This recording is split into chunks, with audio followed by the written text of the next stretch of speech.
What a difficult video to get through for YouTube. Click the links to join the channel here over at Subscribestar. Thanks to everyone over there and for using the mailbox or the pocket knives, the comic books. I will do a little bit on the comic books a little bit later, but I absolutely freaking love these pocket knives, which I won't show because I'm in California. I'll let you do the math on that. So Anna Fronthole Kasparian is politically homeless. It turns out that sterilizing kids might be a bridge too far, even for the Young Turks. This is fascinating, and it's kind of hard to cover in one video because it's a slow progress of them. She's 36. Cenk Uygur is probably in his 50s. As they get a little bit older, things change. You become more conservative as you age. You can't help it because you're looking at repeated trial and experiment of left-wing views, and it's the left leaving the left behind, just getting so ridiculous, where they've left liberalism behind, where that means like having open, frank, honest discussions, everything's on the table, but you can't have political correctness, which is censorship, and true liberalism, because everything has to be on the table. There has to be no taboos, no haram, and that has started changing, over the years. It just, the left has, the far left has just been going further and further left, where they're not liberals anymore, they're the authoritarians, and you have people who are somewhat still have inquiring minds and want to ask questions. They don't want that censorship, and they suddenly find like, oh, they are starting to become politically homeless. And credit to Anna and Cenk, who are themselves like, no, they're not joining the Hugo Boss party. They're far left people, but they want to ask questions and they want to be honest about the discussions over what's happening with kids and the BLT type of stuff.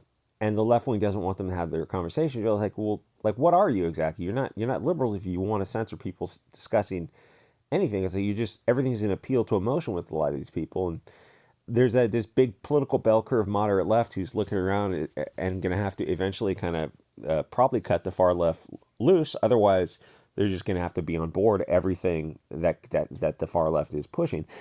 So what happened? Now, here's a hell of a straw man for you if you're looking at the screen. Anna and Cenk are having second thoughts on transing kids and calling women breeders and bonus holes. To just the mildest of mild rebukes, and now they're suddenly far right. And obviously they're not. You can hear all their other policy positions. But if you're on the left and you disagree with the left on one little thing, and this is like the trans issue, no offense, I know you're not listening to this. It's clear, obviously, it's a losing issue. This isn't the civil rights of the 60s. The trans issue is completely different because you're denying objective reality. Everyone who views, studies politics knows this is an anchor issue. It's a losing issue. It's going to drag everything down unless you cut it loose. Like, obviously. And the moderate left is kind of hoping that it handles itself. They just kind of quiet down. Why would they? They're just going to, the fire doesn't put itself out usually. Anyway, so I absolutely support all these trans issues because if anything accelerates this train to destruction, this is going to do it because you're actually denying reality, and it involves compelled speech, forcing people to say things that are objectively not true and also are subjectively offensive to them. You're trying to compel other people's behavior. You're going to have conflict with this. Men aren't women. What you identify as doesn't matter to people. Humans are sex-based, which is based in objective reality. You just can't solve this equation if you're in that community on the left. And most people's argument is going to be, well, gender's derived from sex, so it's a hard binary also. And then, like, what's your counter to that? No, it's not. Oh, well, we feel it is. Oh, well, it's like, is appeal to emotion on the table or not? And they don't have an answer to that because sometimes it is when it favors them, but when it favors you, it's not. So the left is not a destination, it's progress. I mean, it never ends. The ride has ending points. The right actually has ending points. It has a destination for most people. Clean, safe, quiet neighborhoods, living with your tribe. That's it. For most people, that's fine. That's good enough. Like, okay, we've arrived. Close the gates. We're fine. Most people would stop right there. If it was a segregated 1940s neighborhood, now I'm not saying that everyone wants that or you agree to it, but it's a clear destination. And if they set up a state or a county or region that way, it doesn't affect your right if you want to live in a city or whatever. The far right has a destination that doesn't hurt anyone. The left has a destination that forces behavior through state terrorism, where they want the state to have a monopoly on violence. No. We want to defund the police, but we want these state actors to be the only ones who are armed so they can take your liberty devices away. How does that work exactly? We want the state to have power, this special group of armed people. And let me guess, you guys are going to be in charge of the armed people. Amazing how that works. That's why, like the revolution always cuts the useful idiots loose. I mean, by giving them a last cigarette up against the wall. So left doesn't have this destination. They can't describe the specifics of how their town would work because they don't want police. They want social workers. They don't want prisons. They want hospitals, but they also don't want involuntary commitments. So what happens with dangerous people who don't want treatment? Nothing. According to them, there's nothing you can do about it until like a private person, another civilian, defends themselves, and it's like, oh well, that person needs to be arrested. It's like, but you on one hand you say defund the police, none of their arguments make sense. Is what I'm trying to say. They also want the state to have the right to take your children and raise them for you if you disagree with their teacher or if the boy wants to be a girl. They want to remove liberty devices from the people, but they want their social workers and political commissars to be armed so they can protect the people better than the people can protect themselves. Nothing they say makes sense, and it's tried and failed throughout the past 80 years historically. They don't want white or Asian people in their community because it's gentrification, but they don't want them leaving because it's capital flight and they absolutely need the tax base to fund their welfare. And now, actually, the alliances might be white, Asian, and the growing Muslim community, because Canada and LA, there have been some protests coming from that community against. I think Canada was actually the Muslim community. In LA, it might have been the Christian Armenian community, I think, was against the stuff being taught in schools. So you're going to have these kind of interesting alliances start to form. And honestly, like if you break it down, you look at it, there's most people are against the stuff that's going on in schools. And you think, God, it's weird that it's still happening because, yeah, because you don't run, like the people don't run the country. Anyway, so eventually they're just going to admit that they need white and Asian slaves to pay for their programs. No plan the left has any chance of working. They set up the Chaz and they immediately started segregation. It wasn't just POC versus people of the light, people with the green and blue-eyed people who look like you.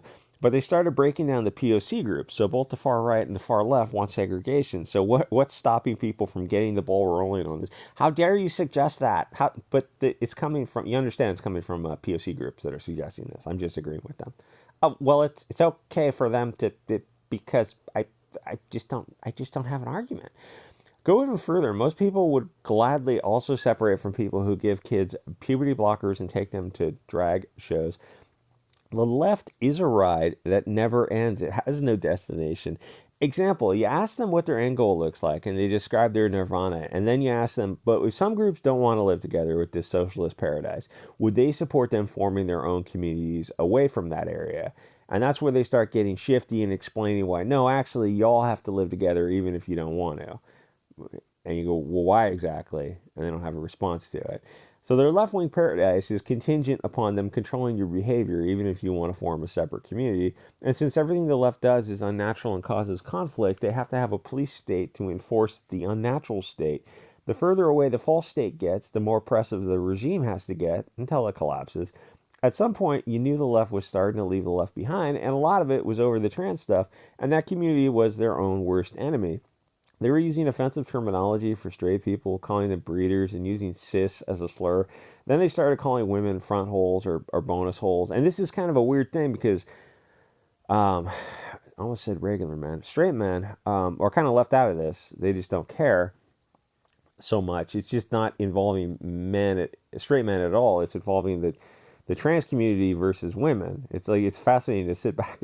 So like, you're okay with this when it's men attacking women, but it's like suddenly now you're okay with it because because according to your like Bolshevik privilege hierarchies, these men are actually better women than the women. Like, does this make sense? No, it's just the emperor's new clothes. Hopefully society will snap. So this is a weird feminist flex where you've reduced a woman's worth to her body part. You know, she's just a bonus hole, which is even more weird because that actually has a name. It's a vagina, and only women have them. Your feelings on the matter don't change what it is or what you are.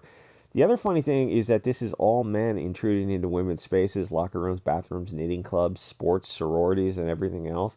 But for some reason, the reverse hasn't been true. Women aren't intruding into men's spaces or sports or clubs or locker rooms, and they're not calling men people with I don't know, balls between their legs or something stupid like that. It's like men are just not involved in this fight at all. It's fascinating to watch. All this is only for men dressing like women, not the reverse.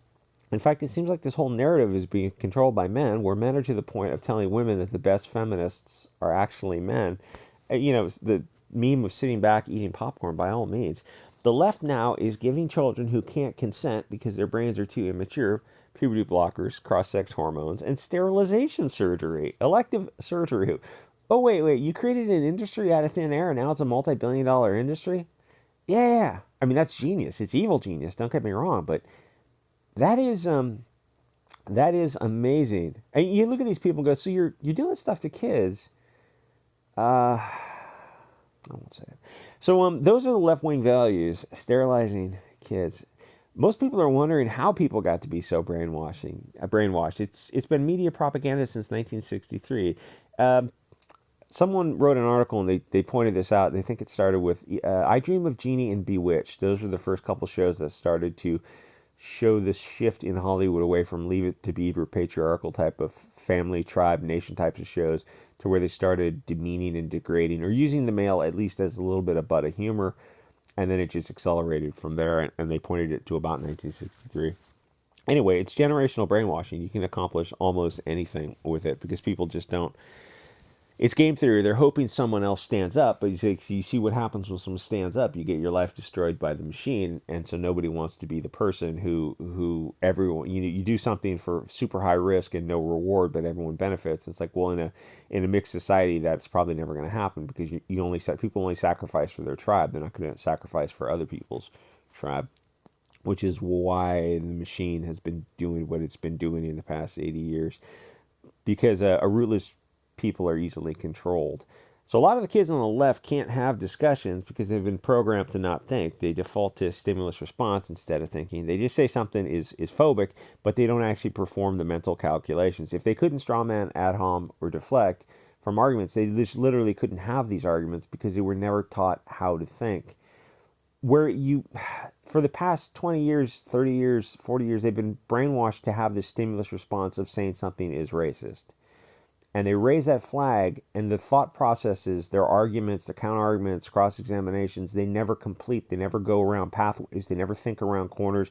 They never examine their opponent's argument. They just raise that flag, oh, this sounds istophobic, and they stop thinking. And it took, 40 years for that to be programmed into kids, where now they would struggle to have an open discussion about something if they couldn't strawman a position. Like, you would need to teach them about logic and rhetoric and debate and how to like the scientific method, but also the scientific method of logical analysis. And like, shouldn't that be taught in school? Issue, rule, analysis, conclusion, the scientific method? Yeah, obviously it should be, but you look at who controls the schools now, from the teachers to the head of the student union, the teachers union, Weingarten, and the rest. It's like they're all far left globalist extremists. Like, they're not teaching kids how to think.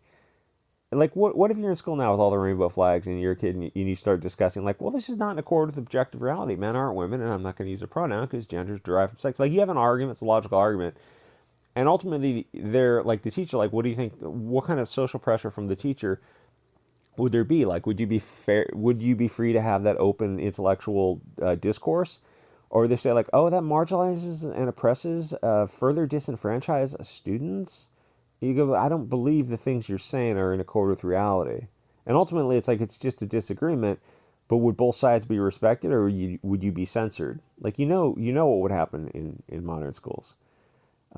Anyway, like, comment, subscribe. Thanks to Vegan LG and everyone else over there. The Touch Cash guy, subscribes aren't very funny.